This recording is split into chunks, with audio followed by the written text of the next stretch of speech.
Have you ever woken up in the morning, ready to tackle the day, only to find that certain things just don't click the way they used to? Maybe you walked into a room and forgot why you were there, or you noticed that your favorite shoes don't feel as comfortable as they once did. It's not just you. There are little things in life that start to feel a bit off after 70. And sometimes it's not even about aging, it's about the world around us changing in ways that don't quite fit with how we've always done things. That's exactly what we're talking about today. Those small, everyday mysteries that leave you scratching your head. Why do some things that used to be simple suddenly feel confusing? And more importantly, how can we adjust so life feels just a little smoother? In this video, we'll walk through a few of these puzzling moments.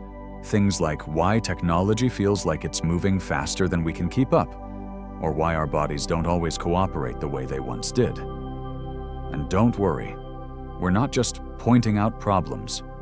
We'll also talk about simple ways to make these things easier, so you can spend less time frustrated and more time enjoying the day. Let's start with something we've all experienced: the mystery of disappearing energy. One minute you're feeling fine, and the next, it's like someone pulled the plug.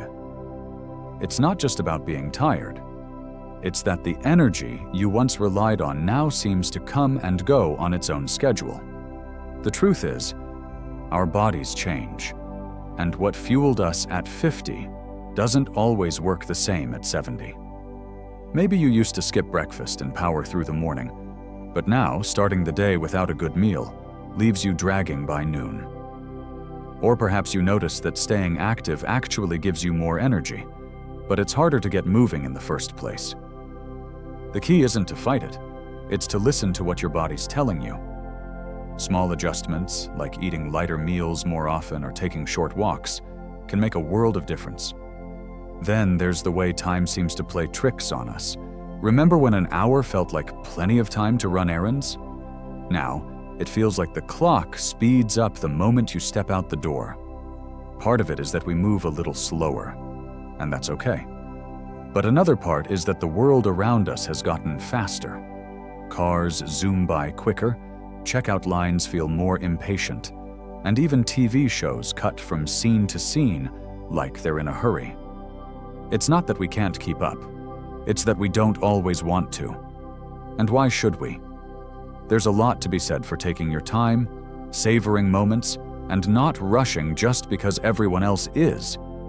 The trick is to plan ahead a little more, give yourself extra time, and, most importantly, not apologize for moving at your own pace. And how about those moments when you reach for a word or a name, and it's just gone? It's right there on the tip of your tongue, but your brain decides now's the perfect time to take a coffee break. This one can be especially frustrating because it feels like your memory is slipping. But often, it's not about forgetting at all. Our brains are packed with decades of memories, names, and experiences, and sometimes retrieving one specific thing takes a little longer. Think of it like a library with millions of books. It might take a minute to find the exact one you're looking for. The good news is, there are little tricks to help, like associating names with images, or giving yourself permission to pause without panicking. We've only just begun, but already, I hope you're finding this helpful. If you are, do me a favor, hit that like button. Share this with a friend who might need to hear it, and don't forget to subscribe. Every click and share lets me know you'd like more videos like this, and that's what keeps me making them.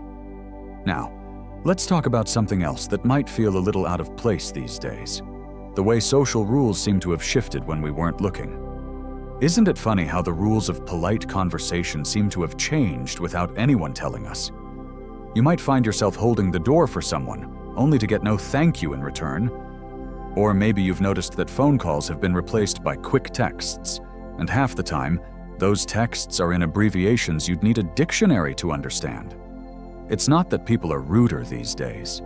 It's just that the way we connect has shifted, and sometimes it leaves us feeling a little out of step. Take social media, for example. Grandkids post pictures of their lunch instead of calling to say hello, and family updates come in the form of scrolling feeds rather than letters or visits. It can feel impersonal, but it doesn't have to be a barrier. The trick is to meet halfway. Maybe you won't be posting selfies daily, but learning to send a quick message or video call can keep you in the loop without feeling overwhelmed. And who knows? You might even find it's a fun way to share old photos or stories in a new format. Then there's the great mystery of modern gadgets. Remember when a television had 3 channels and a dial? Now, just turning on the TV requires navigating menus, remotes, and subscriptions you didn't know you needed. And don't even get me started on smartphones. They're supposed to make life easier, but sometimes it feels like they're speaking a different language. The secret here isn't to master every feature, it's to focus on the ones that actually help you. Maybe that's using video calls to see faraway family, or just knowing how to enlarge the text so you can read without squinting. The rest? Well, that's what grandkids are for. That's what. Another thing that might leave you puzzled is how quickly fashion and trends change. One day, your favorite comfy shoes are perfectly fine, and the next, you're told they're out of style. But here's the truth. After 70, you've earned the right to wear what you like. Comfort beats trends every time, and there's something wonderfully freeing about not worrying whether your outfit is in or not. The same goes for home decor, music, even the way you spend your time. The world might keep spinning faster, but that doesn't mean you have to chase it. And let's talk about something that catches many of us off guard: the way our taste in food can shift. Suddenly, foods you've loved for decades don't sit right, or you find yourself craving things you never used to eat. Maybe spicy meals now upset your stomach, or sweets don't taste as satisfying as they once did.